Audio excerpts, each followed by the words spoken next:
Lectura del Santo Evangelio según San Lucas. Un día Jesús estaba orando, y cuando terminó, uno de sus discípulos le dijo: Señor, enséñanos a orar, como Juan enseñó a sus discípulos. Entonces Jesús les dijo: Cuando oren, digan: Padre, santificado sea tu nombre, venga tu reino. Danos hoy nuestro pan de cada día, y perdona nuestras ofensas, puesto que también nosotros perdonamos a todo aquel que nos ofende, y no nos dejes caer en tentación. También les dijo: Supongan que alguno de ustedes tiene un amigo que viene a medianoche a decirle: Préstame por favor 3 panes, pues un amigo mío ha venido de viaje y no tengo nada que ofrecerle. Pero él le respondió desde dentro: No me molestes, no puedo levantarme a dártelos porque la puerta ya está cerrada y mis hijos y yo estamos acostados. Si el otro sigue tocando, yo les aseguro que, aunque no se levante a dárselos por ser su amigo, sin embargo, por su molesta insistencia, sí se levantará y le dará cuanto necesite. Así también les digo a ustedes: pidan y se les dará. Busquen y encontrarán. Toquen y se les abrirá, porque quien pide recibe, quien busca encuentra, y al que toca se le abre. ¿Habrá entre ustedes algún padre que cuando su hijo le pida pan le dé una piedra? ¿O cuando le pida pescado le dé una víbora? ¿O cuando le pida huevo le dé un alacrán? Pues si ustedes, que son malos, saben dar cosas buenas a sus hijos, cuánto más el Padre Celestial dará el Espíritu Santo a quienes se lo pidan. Palabra del Señor. Queridos hermanos, nos encontramos en este domingo 17 del tiempo ordinario y la liturgia sigue ayudándonos a caminar en este tiempo de la mano de Jesús y del evangelista Lucas para profundizar en nuestra vida de fe y para adentrarnos en el sentido de la vida cristiana. En este domingo encontramos en la primera lectura un pasaje del libro del Génesis.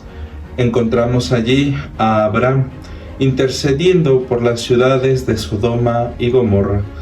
Y vemos que la actitud de Abraham, en primer lugar, nos refleja cómo debe iniciar nuestra oración, siempre reconociendo nuestra necesidad delante de Dios y pidiendo, aunque con insistencia, como veremos que debe ser la oración, siempre reconociendo también el lugar que Dios tiene y no ponernos en un papel de exigencia o de obligatoriedad que Él vaya cumpliendo nuestras peticiones. De hecho, esta actitud de apertura, de respeto, de reverencia, de piedad, nos aleccionan mucho a entender que aunque Dios se ha hecho cercano a nosotros y quiere compartir su vida con nosotros, no por eso debemos ser igualados o exigentes. Y estas dos actitudes hay que cuidarlas mucho al momento de entender que nuestra oración debe ser insistente.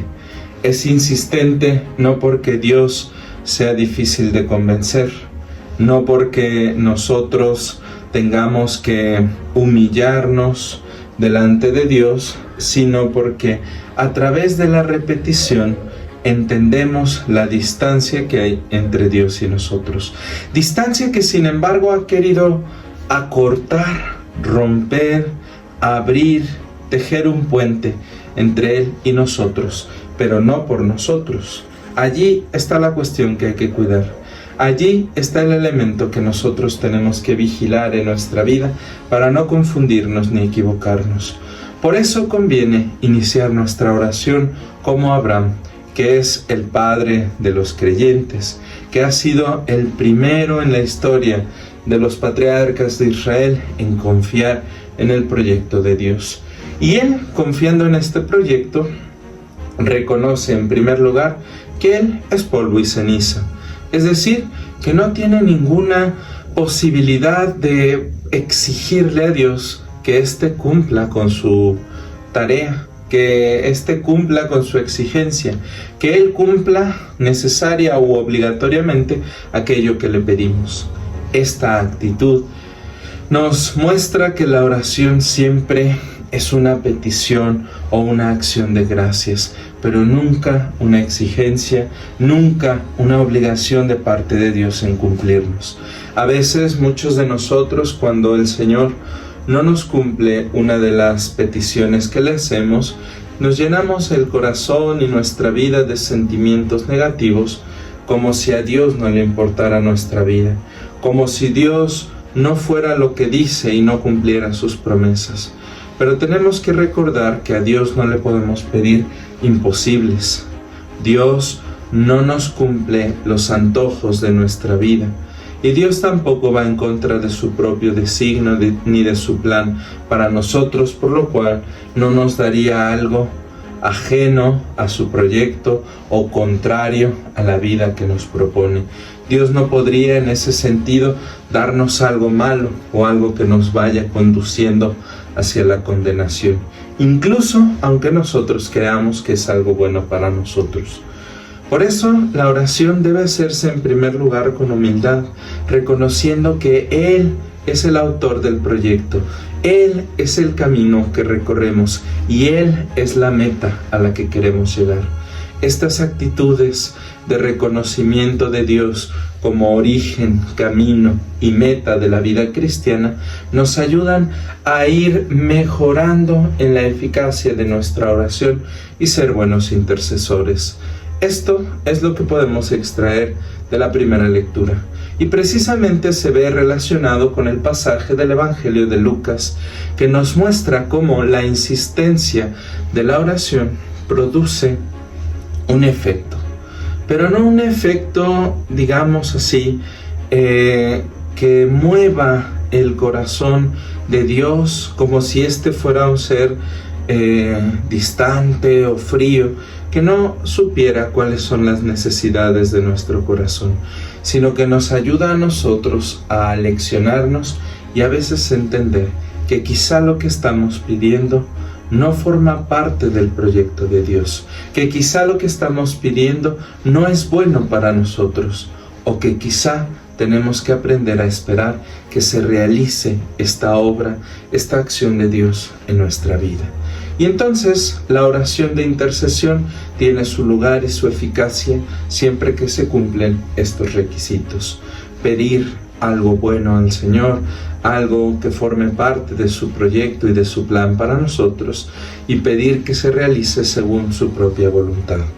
Por eso no nos desanimemos en nuestra oración, sino que hay que perseverar, porque si es de Dios y si es bueno para nosotros, si es bueno para nuestra comunidad, el Señor nos lo concederá. Esta actitud nos enseña San Pablo que es la propia de los hijos que se saben profundamente amados por Dios porque han sido incorporados en su vida, en su iglesia, en su proyecto de comunión y de salvación por los sacramentos. Por la misma acción salvífica de Cristo hemos sido incorporados en esta iglesia, hemos sido incorporados en la vida de la gracia. Y así, aunque nuestros pecados sean grandes como los de las ciudades que el Señor va a aniquilar en este relato del Génesis, quizá en nuestra vida debemos descubrir que la gracia de Jesús nos rescata, nos limpia y nos perdona nuestras faltas. Y nos perdona nuestras faltas para que entremos en una relación, en una dinámica de vínculo, de amor, de servicio con el Señor. Y así, la oración hecha con fe verdaderamente produce en nosotros y en nuestra iglesia frutos de comunión y de paz.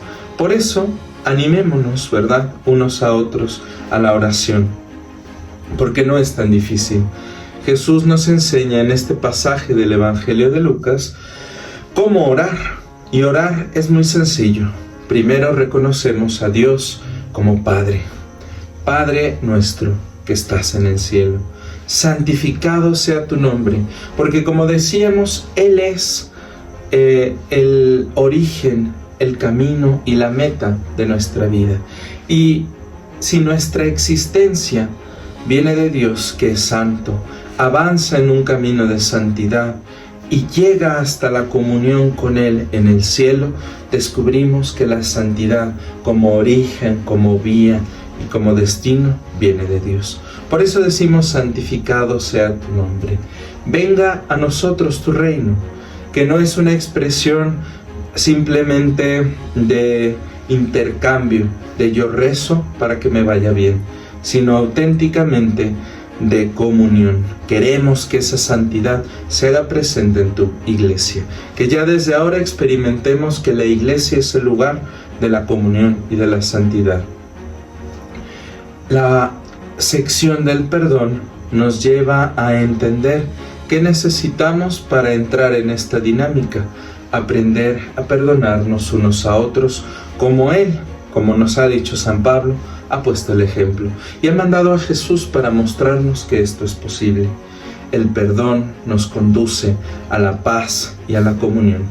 Pidámosle al Señor que nos ayude a intensificar nuestra vida de oración y a descubrir que lo que pedimos con el Padre Nuestro es una vida de comunión con Él y con nuestros hermanos, para que así, cada vez que lo recemos, y ojalá lo recemos cada día, al menos en un momento, podamos ir profundizando en el sentido de esta palabra, pero sobre todo en la comunión a la que Él nos llama.